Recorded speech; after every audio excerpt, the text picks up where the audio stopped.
विभिन्न कला शैलियों का वर्गीकरण। Classification of various art of style. सबसे पहले हम ट्राइबल आर्ट के बारे में बात करेंगे। विश्व के विभिन्न भागों में निवास करने वाली जनजाति वन्य जनजातियों द्वारा रचित कला को जनजातीय कला कहा जाता है। प्राय नीरो अफ्रीकी मूर्तिकला, अमेरिकी वनजातियों तथा विश्व के अन्य भागों में निवास करने वाली जनजाति द्वारा रची गई कला को आदिवासी कला या जनजातीय कलाएं कहा जाता है। इन कलाओं में ज्यामितीय आलेखन, चित्रों में प्राकृतिक प्रतिरूपण आदिवासी कला के सार्वभौमिक तत्व हैं।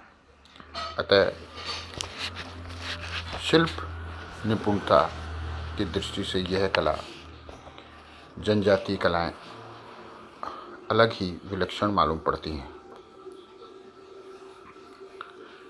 शहरी सभ्यता से दूर वनों में निवास करते हुए भी कला की दृष्टि से जनजातीय कलाएं अपना एक विशिष्ट स्थान रखती हैं।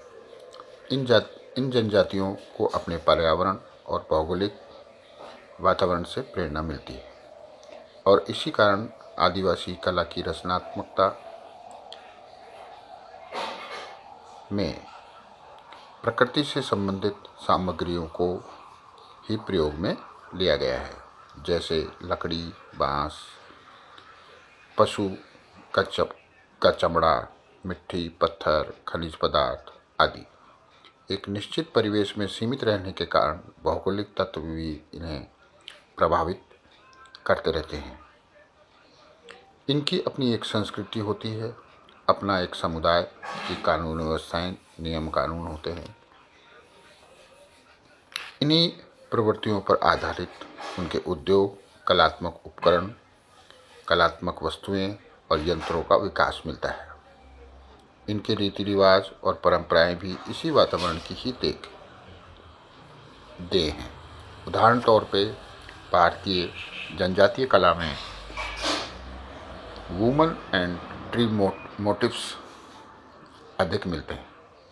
इसी प्रकार चीनी आदिवासी कला में हम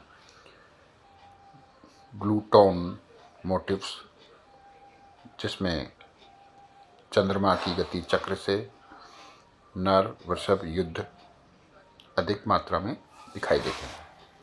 आदिम समाज की इसी कथा रूढ़ी को पिकासो, जो कि स्पेनिश चित्रकार रहे हैं, ने ग्रेविनिका नामक अपने प्रसिद्ध चित्र में दिखाया है।